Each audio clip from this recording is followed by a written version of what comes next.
Shalom, Boker Tov. Aujourd'hui, 12 Tammuz, Yudbet. 12 Tammuz, dans le calendrier chassidique Chabad, est un très grand jour.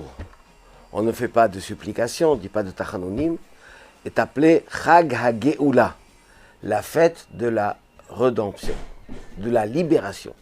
C'est la libération du précédent Rabbi de Lubavitch, Rabbi Yosef Yitzhak Schneerson, Zecher Tzadik Vekadosh Livracha, a été miraculeusement sauvé, libéré des prisons soviétiques en 1927. Après avoir été arrêté par les autorités pour la diffusion du judaïsme, ce qui était interdit en Union soviétique de l'époque, est condamné à mort. Et après quelques semaines d'emprisonnement, même de déportation, il a été définitivement libéré et a pu quitter l'Union soviétique.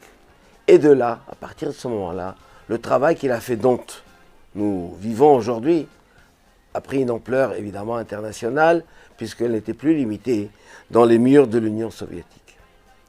Pourquoi fait-on-nous cela maintenant depuis de nombreuses années?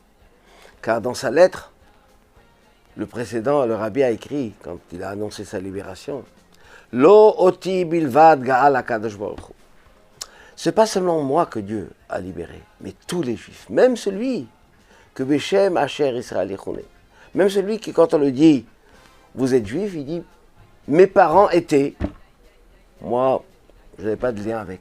Eh bien, même un Juif pareil a été libéré. À l'époque, on ne comprenait pas exactement ce que ça voulait dire. Parce que les Juifs qui étaient contre n'étaient apparemment pas concernés.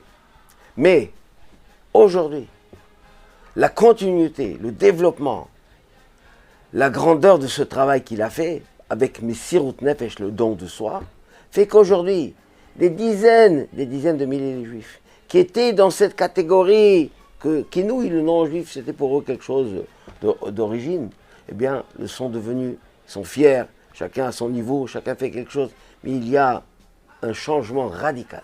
Ce jour-là a apporté cette libération physique, matérielle pour le rabbi, mais surtout une libération spirituelle pour le judaïsme, avec tout ce qui est arrivé après. Bien sûr, il y a eu des moments difficiles entre ces temps-là, mais aujourd'hui, le judaïsme fleurit, le judaïsme grandit, le judaïsme se développe. Et nous remercions Akadosh Baruch Hu pour ce nes, pour ce grand miracle. Nous continuons à prier pour que Dieu nous fasse des grands miracles, que ce soit la Geoula Shlema, la rédemption complète et parfaite avec la venue du Mashiach prochaine, où tous les Juifs bénéficieront de cette liberté, de cette joie, mais l'humanité tout entière va jouir d'une paix définitive, durable pour tous. Shalom, bonne journée, Chag Sameach.